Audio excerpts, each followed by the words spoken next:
বন্ধুরা, পদ্মপুরাণে স্বয়ং ভগবান শ্রীকৃষ্ণ বলেছিলেন, যে ব্যক্তি এই পূর্ণ পবিত্র রথযাত্রা চলাকালে তুলসী গাছে এই জিনিসটি বেঁধে দেবে, সেই ভক্ত জীবনে যা চাইবে শ্রীহরির আশীর্বাদে সেই ব্যক্তি তাই পাবে। বন্ধুরা, একই সঙ্গে ভগবান বিষ্ণু এও বলেছিলেন, তুলসী গাছের মূলে জড়িয়ে থাকা মাটি থেকে মানুষ কোটিপতি হয়ে যায়। আর এই মাসের মাহাত্ম্য সমস্ত মাসের মধ্যে অনেক অনেক বেশি। এবং একই সাথে বৃহস্পতিবার রাতে ঘুমাতে যাওয়ার আগে ঝাড়ুর নিচে রেখে দিন এই একটি বীজ। মা লক্ষ্মীর আশীর্বাদ ও কৃপায় টাকা আসবে চুম্বকের মতো, তথা আপনাদের দুর্ভাগ্য দূর হবে, ফিরবে সৌভাগ্য, সেই সঙ্গে আপনাদের বাজে খরচ বন্ধ হবে।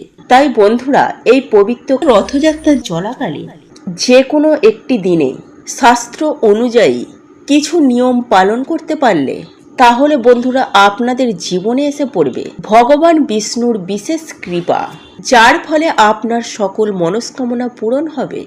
সেই সঙ্গে সঙ্গে আপনারা সর্বকর্মে সফলতা পাবেন, জীবনে সুখ শান্তি সমৃদ্ধি থাকবে। হ্যাঁ বন্ধুরা, আপনারা একেবারে ঠিকই শুনছেন। রথযাত্রা চলাকালে যে কোনো একটি দিনে আপনি যদি আপনার বাড়ির তুলসী তলায় তুলসী গাছে এই জিনিসটি বেঁধে দিতে পারেন, তাহলে আপনার যেমন আর্থিক উন্নতি হবে অবধারিত, ঠিক তেমনি টাকা আসবে চুম্বকের মতো।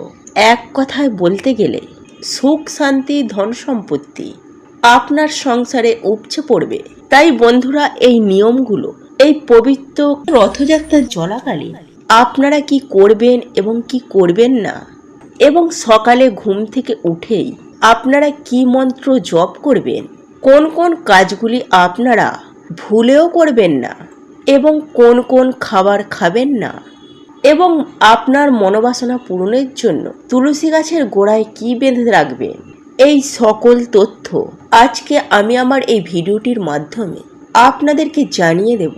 বন্ধুরা, আপনারা একটু খেয়াল করলেই নিজেরাই দেখতে পাবেন আপনারা যে মাথার ঘাম পায়ে ফেলে অক্লান্ত কঠোর পরিশ্রম করছেন, এবং সেই পরিশ্রমের ফলস্বরূপ আপনাদের যে ন্যায্য মূল্য তা কিন্তু আপনারা পাচ্ছেন না, যার ফলে আপনাদের মনের চাহিদা, মনের ইচ্ছা আপনি যেটাই বলুন না কেন তা কিন্তু কোনোভাবেই পূরণ হচ্ছে না, বা আপনারা অক্লান্ত কঠোর পরিশ্রম করার পরেও আপনাদের বহু কষ্টের উপার্জিত অর্থ সঞ্চয় হওয়ার জায়গায় কোনো না কোনো মাধ্যমে খরচ হয়ে যাচ্ছে।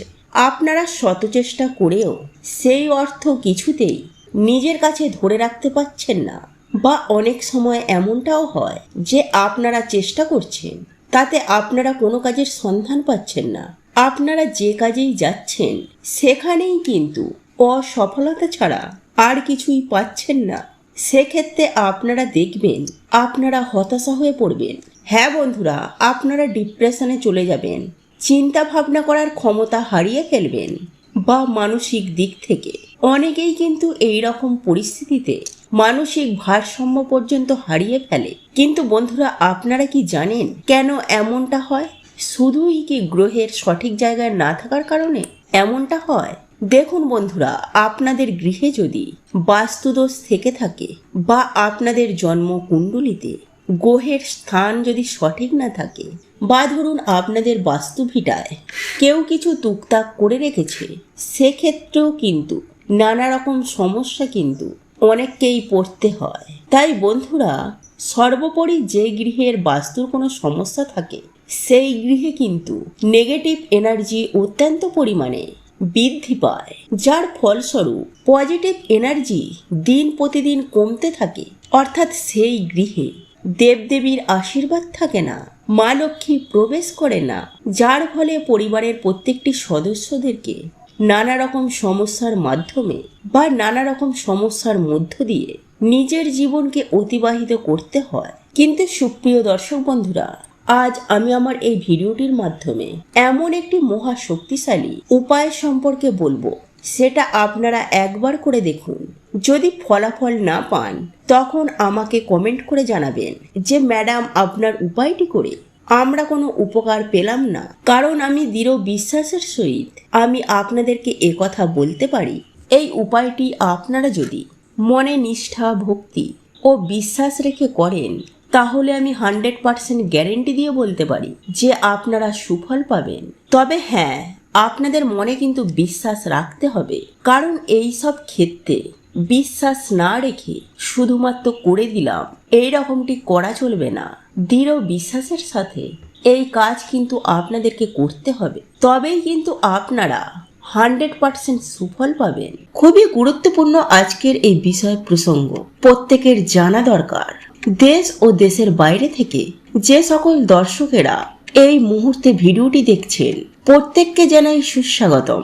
অর্থাৎ সনাতনী ধর্ম তথ্যমূলক চ্যানেলে আমি সর্বদাই চেষ্টা করি সনাতন ধর্মের গুরুত্বপূর্ণ বিষয় প্রসঙ্গ আপনাদের সামনে উপস্থাপনা করতে।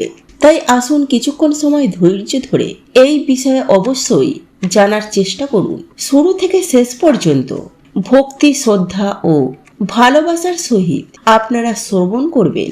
ভালো লেগে থাকলে অবশ্যই একটি লাইক করবেন, কমেন্টে জয় মা লক্ষ্মী দেবীর জয় এবং জয় শ্রীকৃষ্ণ রাধে রাধে লিখে কমেন্ট অবশ্যই করবেন। তাহলে চলুন শুরু করি আজকের এই ভিডিওটি। বন্ধুরা, আপনারা প্রত্যেকেই জানি, এই রথযাত্রার চলাকালে যে কোনো একটি দিনে সামান্য কিছু কাজ মানুষের দুঃখ, কষ্ট, দুর্ভাগ্য, জ্বালা যন্ত্রণা, রোগ ব্যাধি, এমনকি দারিদ্রতাও সুনিশ্চিতভাবে ধ্বংস করে দেয়। আবার বন্ধুরা, এই রথযাত্রার চলাকালে আমাদের কিছু কিছু ভুল আমাদের জীবনে ডেকে আনে চরম ভয়ঙ্কর দারিদ্রতা ও মহাবিপদ। এক কথায় বলতে গেলে আমাদের সৌভাগ্যের নাশ ঘটে এবং পরিবার লক্ষ্মীশ্রী হয়, ফলে পরিবারে নেমে আসে ঘোর অমঙ্গলের ছায়া। তাই বন্ধুরা, সবার প্রথমে এই পবিত্র রথযাত্রার চলাকালে সকালে ঘুম থেকে উঠেই আপনারা ভগবান বিষ্ণুকে স্মরণ করবেন। মাটিতে পা দেওয়ার আগেই আপনারা ভগবান বিষ্ণুর বিশেষ এই মন্ত্রটি জপ করবেন। আর এই মন্ত্রটি হলো ওম নমো ব্রহ্মাণ্ড দেবায় গ্রো ব্রাহ্মণ হিতায় চ জগদ্ধিতায় শ্রীকৃষ্ণায় গোবিন্দায় নমো নমঃ। ওম নমো ব্রহ্মাণ্ড দেবায় গ্রো ব্রাহ্মণ হিতায় চ জগদ্ধিতায় শ্রীকৃষ্ণায় গোবিন্দায় নমো নমঃ। বন্ধুরা, এই মন্ত্রটি আপনারা অন্ততপক্ষে 3 বার জপ করবেন। আর যদি আপনারা এই মন্ত্রটি সকালে ঘুম থেকে উঠেই এই মন্ত্রটি জপ করতে না পারেন, অন্ততপক্ষে স্নান করে এসে হলেও এই মন্ত্রটি জপ করুন। সেই সঙ্গে সঙ্গে সকালে ঘুম থেকে উঠে আপনারা কোন কোন জিনিসগুলি আপনারা এড়িয়ে যাবেন সেগুলি জেনে রাখুন। বন্ধুরা, এই পবিত্র রথযাত্রার চলাকালে সকালে ঘুম থেকে উঠে কোনো কিছু দর্শনের আগে ভগবানের দর্শন করুন। তাই ঘুম থেকে উঠেই আপনারা ফাঁকা কলসি দেখবেন না, ঝগড়া ঝামেলা বা অশ্লীল কিছু দেখবেন না। এই পবিত্রতম দিনে আপনারা যতটা পারবেন এই সব জিনিসগুলি থেকে দূরে থাকুন। বন্ধুরা, সকালে রান্নাঘরে প্রবেশ করার আগে, হাঁড়ি বা ফাঁকা পাত্র দেখার আগে ভগবানকে স্মরণ করে তারপর রান্নাঘরে প্রবেশ করুন। একই সঙ্গে বন্ধুরা, সকালে ঘুম থেকে উঠেই কারোর ছায়া বা আয়না দেখবেন না। এবং একই সঙ্গে আরও একটি বিষয় মাথায় রাখবেন বন্ধুরা, এই পবিত্রতম দিনে অর্থাৎ এই রথযাত্রার চলাকালে এবং বৃহস্পতিবার দিন ভুলেও মাথায় সাবান শ্যাম্পু দেবেন না। সেই সঙ্গে সঙ্গে চুল, নখ, দাড়ি কাটবেন না। এই দিন আপনারা যারা মেনে চলতে পারবেন তারা আমিষ জাতীয় খাবার ভুলেও খাবেন না। যাই হোক বন্ধুরা, চলুন এইবার আমি আপনাদেরকে জানিয়ে রাখি রথযাত্রার চলাকালে তুলসী গাছের গোড়ায় আপনারা কি বেঁধে রাখবেন, যাতে আপনাদের সকল মনস্কামনা সুনিশ্চিতভাবে পূরণ হয়। সবার প্রথমে আমি আপনাদেরকে বলে রাখি বন্ধুরা, শাস্ত্র অনুসার নিত্য তুলসী মহারানীর পুজো আরাধনায় মানুষের দুর্ভাগ্যের নাশ হয়, কারণ তুলসী মহারানী হচ্ছে ভগবান বিষ্ণুর পত্নী। একটি লাল ওড়না যা দেবী মাকে অর্পণ করা হয়, ওটি এনে আপনাদের মনোবাসনা জানিয়ে তা তুলসী গাছে জড়িয়ে দিন। বন্ধুরা, যদি আপনারা এই পবিত্র রথযাত্রার চলাকালে যে কোনো দিন আপনারা এটি করতে পারেন। বন্ধুরা, এরপর দ্বিতীয় যে বিষয়টির কথা বলবো তা হলো বন্ধুরা, যারা এই ওড়নার ব্যবস্থা করতে পারবেন না তারা একটি হলুদ সুতো নেবেন এবং সেই হলুদ সুতোটি নিয়ে তুলসী গাছের গোড়ায় নিজেদের মনস্কামনা মনোবাসনা জানিয়ে ওং নমো ভগবতে বাসুদেবায় নমঃ, ওং নমো ভগবতে বাসুদেবায় নমঃ, ওং নমো ভগবতে বাসুদেবায় নমঃ এই মন্ত্রটি 3 বার জপ করার পর সেই হলুদ সুতোটি আপনারা 21টি বা 11টি গিঁট দেবেন এবং সেই গিঁট দেওয়া সুতোটি আপনারা তুলসী গাছের গোড়ায় বা তুলসী গাছে বেঁধে দিন। বন্ধুরা, যখন আপনাদের মনোবাসনা মনোকামনা পূরণ হবে তখন সেই সুতোটি আপনারা খুলে কোনো প্রবাহিত জলে ভাসিয়ে দেবেন। বন্ধুরা, এই প্রক্রিয়াটি যে আপনারা করছেন বা করবেন এই বিষয়টি আপনারা কাউকে বলবেন না। তবে একটি বিষয় অতি অবশ্যই আপনাদের মাথায় রাখতে হবে যে এই উপায় বা ক্রিয়াটি করার জন্য আপনাকে অতি অবশ্যই নিরামিষ আহার গ্রহণ করতে হবে। সেই দিন ভুল করেও কোনো রকমের আমিষ জাতীয় খাবার বা মদ্যপান নেশাভাম করবেন না। পরিষ্কার পরিচ্ছন্ন বস্ত্র পরিধান করে হাত পা ধুয়ে আপনাদের পক্ষে যদি সম্ভব হয় কিছুটা গঙ্গা জল মাথায় ছিটিয়ে দেবেন। তারপরে এই উপায় বা ক্রিয়াটি করবেন। দেখবেন মাতা তুলসী রানীর অশেষ কৃপায় আপনাদের সকল মনস্কামনা পূরণ হবে। সেই সঙ্গে সঙ্গে আপনাদের বাস্তুদোষ দূর হবে। আপনাদের সংসার থেকে দারিদ্রতা অভাব অনটন দূর হবে। মাতা লক্ষ্মী ও তুলসী মহারানীর অশেষ কৃপায় আপনারা রাতারাতি কোটিপতি হয়ে যাবেন। বন্ধুরা, কে না চায় জীবনে বড়লোক হতে? আমরা আপনারা প্রত্যেকেই চাই যে আমাদের জীবনে আসুক আর্থিক সমৃদ্ধি, সেই সঙ্গে সুখ শান্তি। বন্ধুরা, এই সুখ শান্তি ও আর্থিক সমৃদ্ধির খোঁজে আমরা সারা দিন বহু রকমের অক্লান্ত কঠোর পরিশ্রম করে চলেছি। যে যেমন অর্থ উপার্জন করতে চায় সে সেই রকম কাজ করে। বন্ধুরা, অনেকেই প্রচুর পরিমাণে অক্লান্ত কঠোর পরিশ্রম করে, পরিশ্রমের পর তারপর ফল পায়। কিন্তু আবারও কখনো কখনো দেখা যায় যে পরিশ্রমের ফল ঠিক মিলছে না। পরিশ্রমের ফল ঠিক না মেলার জন্য জীবনে আসে বাধা বিপত্তি। তাই আজ আমি আপনাদেরকে জানিয়ে দেব যে যদি আপনাদের বাড়িতে তুলসী মঞ্চ থেকে থাকে তাহলে আপনারা তুলসী মঞ্চে দাঁড়িয়ে উচ্চারণ করুন এই মন্ত্র। আমি সুনিশ্চিতভাবে বলতে পারি আপনি সুফল পাবেন। আপনি অতি অবশ্যই জীবনে উন্নতি করবেন। তাই বন্ধুরা, আপনারা অতি অবশ্যই চেষ্টা করুন রথযাত্রার চলাকালীন একবার তুলসী তলায় দাঁড়িয়ে একবার মুখে আনতে। এর ফলে আপনার জীবনে সুনিশ্চিতভাবে সুখ শান্তি সমৃদ্ধির ছোঁয়া অবশ্যই আসবে। বন্ধুরা, আপনাদের এই মন্ত্রটি জপ করার জন্য অতি অবশ্যই তার আগে আপনার বাড়িতে থাকা তুলসী মঞ্চটিকে ভালো করে ধুয়ে নিতে হবে। তারপর পুজো আরাধনা করতে হবে। তারপর সন্ধ্যাবেলায় আপনারা যেভাবে সন্ধ্যা দেন ঠিক সেভাবেই আপনারা সন্ধ্যার প্রদীপ দেখাবেন। আপনি আপনার ঠাকুর ঘরে বা আপনার প্রতিটি দরজায় এই সন্ধ্যার প্রদীপ দেখাবেন। সেই সঙ্গে বাড়িতে ধুনোর ধোঁয়া অবশ্যই ছড়িয়ে দেবেন। আপনাদের সাধ্য সামর্থ্য অনুযায়ী মা লক্ষ্মীর পুজো আরাধনা করবেন। মা লক্ষ্মীর পুজো আরাধনা হয়ে যাওয়ার পরে আপনি আপনার বাড়ির তুলসী তলায় মাতা তুলসী মহারানী ও মা লক্ষ্মীর উদ্দেশ্যে এই শব্দটি তথা এই মন্ত্রটি আপনারা জপ করতে পারেন। তাই বন্ধুরা, শ্রদ্ধাচরণে এই মন্ত্রটি জপ করুন আর একই সঙ্গে একটু খেয়াল রাখবেন যাতে আপনার এই কাজে কোনো ব্যাঘাত না ঘটে। বন্ধুরা, সেই সঙ্গে আমি আপনাদের আরও একটি বিষয় জানিয়ে রাখি যে আপনাদের তুলসী তলায় অর্থাৎ তুলসী মঞ্চের আশেপাশে কখনোই নোংরা আবর্জনা স্তূপ করে রাখবেন না। সেই সঙ্গে আপনাদের তুলসী মঞ্চের পাশে জুতো খুলে রাখবেন না। অনেক সময় দেখা যায় বাড়ির উঠানে তুলসী মঞ্চের আশেপাশে হুটহাট করেই জুতো বা চপ্পল খুলে রাখেন। এটি অত্যন্ত খারাপ। এই দিকটি বিশেষ করে আপনারা নজর রাখবেন। একই সঙ্গে বন্ধুরা, অনেক বাড়িতে দেখা যায় যে তুলসী গাছ রয়েছে, তুলসী মঞ্চ রয়েছে এবং তুলসী গাছের কাছেই ভিজে জামা কাপড় ঝুলিয়ে দেয়া হয় বন্ধুরা, এই পরনে ভিজে জামা কাপড় যাতে না এই তুলসী গাছে স্পর্শ হয় সেই দিকটাও অতি অবশ্যই খেয়াল রাখবেন। তাই বন্ধুরা, সব থেকে ভালো হয় যে তুলসী গাছের আশেপাশে জামা কাপড় ঝুলিয়ে রাখবেন না বা ভিজে জামা কাপড় শুকাতে দেবেন না।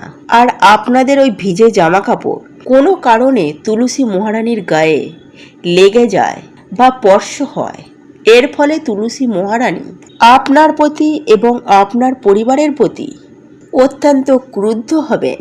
তাই বন্ধুরা, সদা সর্বদাই তুলসী মঞ্চটিকে পরিষ্কার পরিচ্ছন্ন রাখবেন এবং নিয়মিত তুলসী গাছে জল অর্পণ করবেন, যাতে আপনার বাড়িতে থাকা তুলসী মঞ্চের তুলসী গাছটি সবুজ ও সতেজ থাকে। যাই হোক বন্ধুরা, এইবার জেনে নেওয়া যাক কোন সেই বিশেষ মন্ত্র যেটি আপনি আপনার তুলসী মঞ্চের সামনে দাঁড়িয়ে একবার উচ্চারণ করবেন। আর্থিক সৌভাগ্যের জন্য আপনাকে উচ্চারণ করতে হবে বিষ্ণু মন্ত্র। তাই বন্ধুরা, অতি অবশ্যই আপনি আপনার তুলসী মঞ্চের সামনে দাঁড়িয়ে বিষ্ণু মন্ত্র উচ্চারণ করুন। আর এই মন্ত্রটি হল ওং নমো নারায়ণী নমঃ, ওং নমো নারায়ণী নমঃ, ওং নমো না। চলুন এইবার মূল আলোচনায় প্রবেশ করা যাক। তবে মূল আলোচনায় প্রবেশ করার আগে আপনারা যদি মা লক্ষ্মীর আশীর্বাদ ও কৃপায় নিজেদের জীবনকে সুন্দর ও আনন্দময় করে তুলতে চান, তাহলে জয় মা লক্ষ্মীর জয় লিখে কমেন্ট অবশ্যই করুন। বন্ধুরা, আমাদের বাড়িতে থাকা ঝাঁটা বা ঝাড়ুকে মা লক্ষ্মীর স্বল্পা বলে বাস্তুশাস্ত্রে আখ্যায়িত করা হয়েছে। সুতরাং আমাদের প্রত্যেকের জীবনে এই ঝাড়ু বা ঝাঁটার একটা গুরুত্বপূর্ণ স্থান রয়েছে। দেখুন বন্ধুরা, আমাদের চারিপাশে যেসব জিনিসগুলিকে আমরা প্রতিদিন দেখি এবং নাড়াচাড়া করি, সেগুলির মধ্যে কিন্তু বিশেষ কিছু পজিটিভ এনার্জি রয়েছে এবং সেগুলি অনেক সময় আমাদের সৌভাগ্যের একটা মাধ্যম হিসাবে কাজ করে থাকে।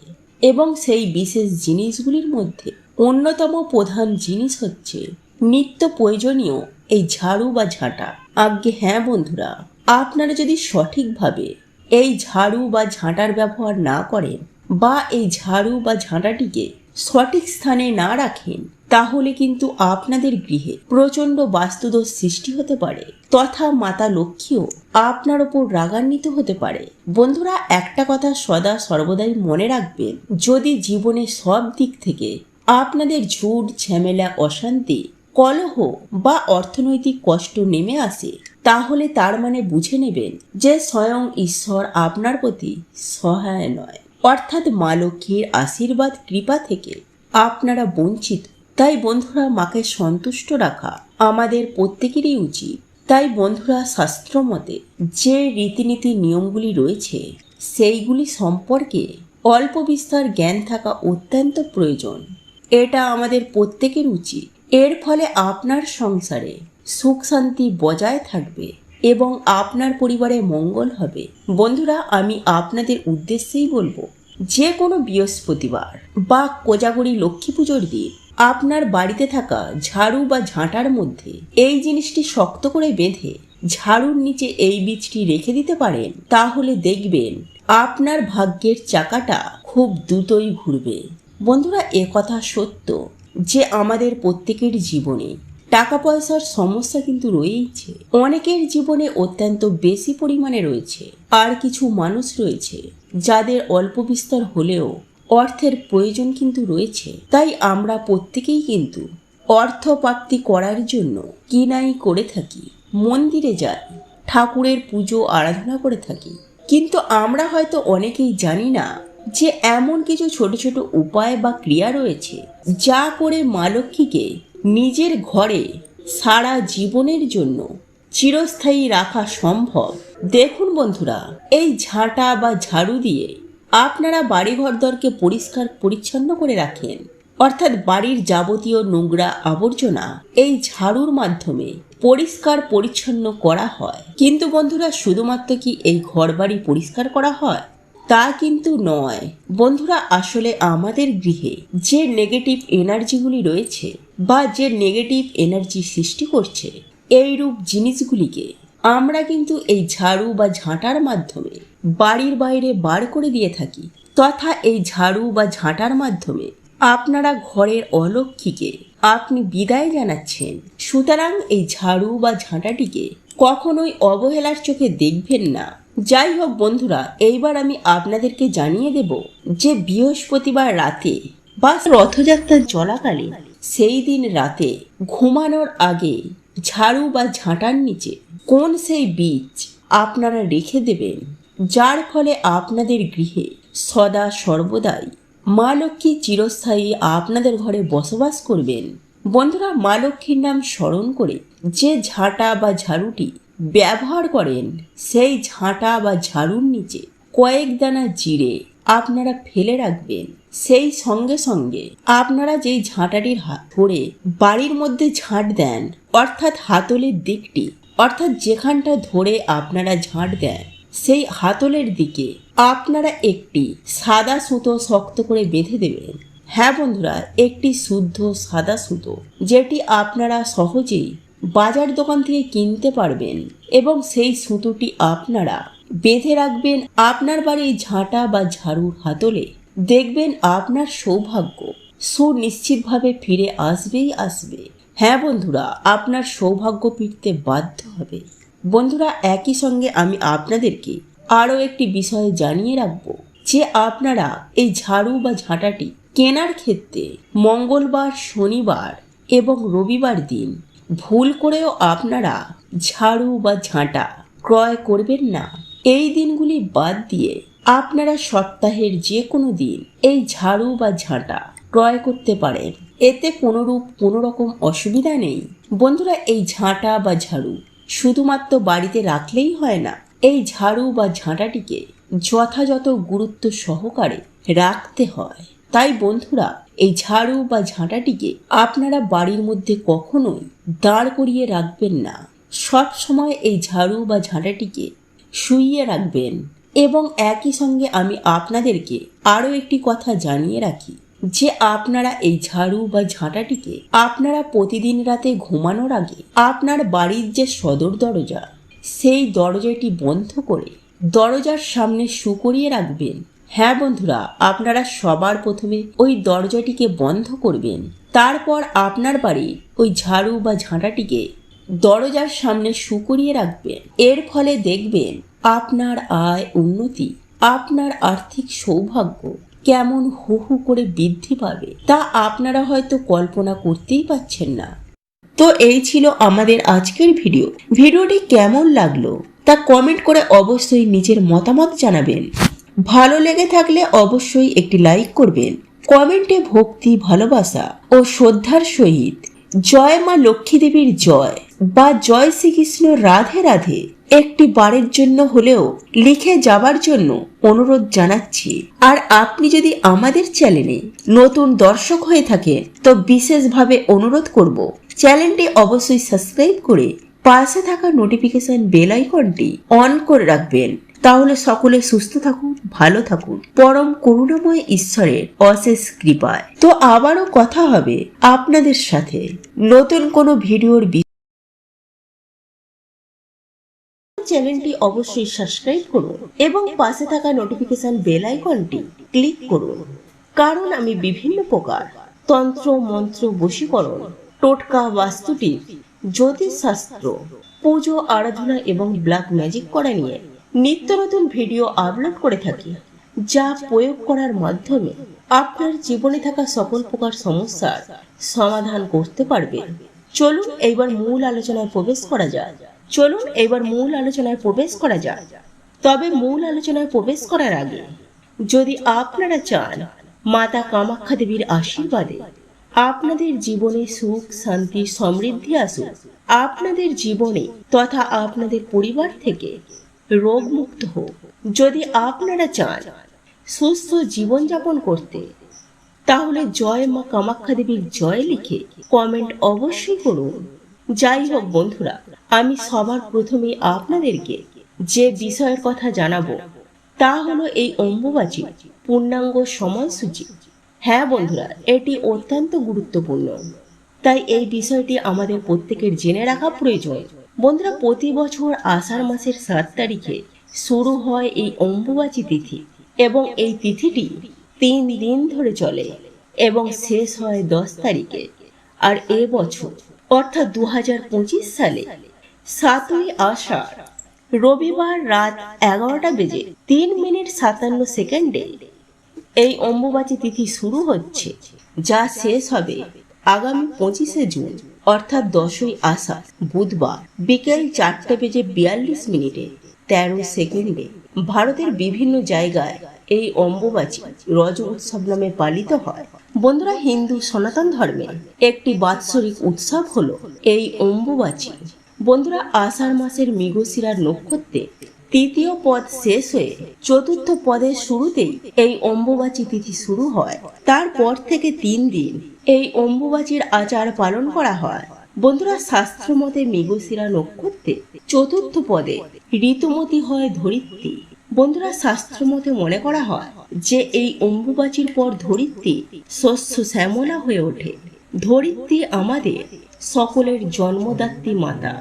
বন্ধুরা, পবিত্র বেদে এই পৃথিবীকে মাতা হিসাবে চিহ্নিত করা হয়েছে এবং বলা হয়েছে আমরা সকলেই এই ধরিত্রী মাতার সন্তান। দেখুন বন্ধুরা, এই পৃথিবী সৃষ্টি হবার পর প্রথম যখন এই ধরাধাম জলসিক্ত হয়ে ওঠে প্রথম বর্ষার জলে, তখন তাকে ঋতুমতী নারী রূপে শাস্ত্রে গণ্য করা হয়েছে এবং এই জায়গা থেকে অম্বুবাচীর উৎসবে প্রারম্ভ ঘটেছে। বন্ধুরা, আমরা আপনারা প্রত্যেকেই জানি যে এই সময়ে দেবী দর্শন নিষিদ্ধ থাকে। আসামের গুয়াহাটি কামরূপ কামাখ্যা মন্দিরে দরজা বন্ধ করা থাকে। কিন্তু এখন প্রশ্ন হলো, আমরা আমাদের গৃহে যেসব দেবদেবীর পুজো আরাধনা করে থাকি, অর্থাৎ আমরা যে গৃহের মধ্যে নিত্য পুজো আরাধনা করে থাকি, তা এই অম্বুবাচী চলাকালীন সময়ে করতে পারবো? আর এই প্রশ্নের উত্তরে আমি আপনাদেরকে বলে রাখি, বন্ধুরা, যাবতীয় নিত্য কর্ম বা নিত্য পুজো আমরা অম্বুবাচী চলাকালীন সময়ে আমরা অতি অবশ্যই করতে পারি, কারণ শাস্ত্র মতে এতে কোনো বাধা নিষেধ নেই। বন্ধুরা, কথা বলাই বাহুল্য যে এই সময়ে যদি জগন্নাথ দেবের রথযাত্রা তার নির্দিষ্ট সময় মেনেই রথযাত্রা বার করা হয়, তাই বন্ধুরা প্রত্যেক দিন যে নিত্য কর্ম করছেন সেই নিত্য কর্মের ক্ষেত্রে কোনো প্রকারের বিধি নিষেধ নেই। কেবলমাত্র যে দেবদেবীর পুজো আরাধনা করছেন, অর্থাৎ নিত্য পুজো আরাধনা করে থাকেন, তার উদ্দেশ্যে আপনি যে মন্ত্র উচ্চারণ করে পূজা করেন সেই মন্ত্র উচ্চারণ শাস্ত্র মতে নিষেধ করা হয়েছে। বন্ধুরা, এই মন্ত্র একেবারে উচ্চারণ করা উচিত নয় এই অম্বুবাচী চলাকালীন সময়ে। বন্ধুরা, যদি কোনো ভক্ত শাস্ত্র মন্ত্রে দীক্ষিত হন বা যদি আপনি কোনো গুরু মন্ত্রে দীক্ষিত থাকেন, তাহলে সেই গুরু মন্ত্র বা গুরুদেবের মন্ত্র বা গুরু মায়ের মন্ত্র আপনারা অতি অবশ্যই জপ করতে পারেন। তাতে কোনো বাধা নিষেধ নেই। দেখুন বন্ধুরা, আপনারা নিজেদের ইষ্ট প্রদত্ত মন্ত্র বা গুরু মন্ত্র যতটা পারবেন অবশ্যই জপ করবেন। এর ফলে আপনার এবং আপনার পরিবারে প্রত্যেকের মঙ্গল হবে এবং পরিবারে শুভ শক্তির স্রোত বিদ্যমান থাকবে। তবে আপনার যদি কোনো দীক্ষা গুরু না থেকে থাকে, আপনি যদি কোনো গুরু বা গুরু মায়ের দীক্ষা না নিয়ে থাকেন, তাহলে সেক্ষেত্রে আপনারা কোনো মন্ত্রই জপ করবেন না। এটি কিন্তু শাস্ত্রে নিষিদ্ধ। বন্ধুরা, আপনারা নিত্য পুজো যেভাবে করেন ঠিক সেভাবেই করবেন। প্রদীপ ও ধূপ জ্বালিয়ে, শঙ্খ বাজিয়ে যেভাবে আপনারা নিত্য পুজো আরাধনা করেন ঠিক সেভাবেই করবেন। কিন্তু এই অম্বুবাচী চলাকালীন সময়ে আপনার ঠাকুর ঘরে যে সকল আদিশক্তির মূর্তি রয়েছে, সমস্ত আদিশক্তির মূর্তিতে আপনারা একটি লাল কাপড় চাপা দিয়ে দেবেন এবং একটি বিষয় মাথায় রাখবেন, আপনারা যেমন সন্ধ্যা দিচ্ছেন ঠিক তেমনই সন্ধ্যা দেবেন, কিন্তু স্পর্শ কখনোই করবেন না এবং সেই দেবীর মন্ত্র জপও করবেন না। বন্ধুরা, একই সাথে আমি আপনাদেরকে এটাও জানিয়ে রাখি যে এই সময় আপনারা কোনরূপ ভূমির কাজ অর্থাৎ চাষবাস করা থেকে বা মাটিতে আঘাত করা থেকে আপনারা ভুলেও এই সময় করবেন না, কারণ এই সময় ধরিত্রী মাতা এক অক্ষরে মাটি অত্যন্ত দূষিত থাকে। আপনারা এই সময়ে কোনো প্রকারের বৃক্ষরোপণ, গাছ কাটা একেবারেই করবেন না। বন্ধুরা, একই সাথে আপনাদেরকে এটাও জানিয়ে রাখি যে আপনাদের গৃহে যদি মঙ্গল ঘট পাতা থাকে, তাহলে অতি অবশ্যই একটি লাল সাদু কাপড় দিয়ে সেই মঙ্গল ঘরটিকে ঢেকে রাখবেন এবং এই সময়ে অতি অবশ্যই তুলসী গাছের গোড়াও ভালো করে মাটি দিয়ে উঁচু করে রাখবেন এবং একই সঙ্গে একটি বিষয় মাথায় রাখবেন। বন্ধুরা, আপনারা আপনার ঠাকুর ঘরে যে সকল দেবদেবী আছে সেই দেবদেবীর কাছে ভোগ আপনারা নিবেদন করতে পারেন, কিন্তু আপনারা স্পর্শ করবেন না এবং একই সঙ্গে এটাও মাথায় রাখবেন যে আপনারা কোনরূপ মন্ত্র জপ করে বা পাঠ করে ভোগ নিবেদন করবেন না। বন্ধুরা, এই অম্বুবাচী শেষ হয়ে গেলে দেবী মূর্তির আচ্ছাদন খুলে দেবী মূর্তিকে ভালো করে পরিষ্কার পরিচ্ছন্ন করে স্নান করিয়ে নেবেন। তারপর আম ও দুধ অতি অবশ্যই আপনাদের ঘরে যে দেবদেবীর মূর্তি রয়েছে সেই মাতৃদেবীর মূর্তির কাছে আম এবং দুধ অতি অবশ্যই নিবেদন করবেন।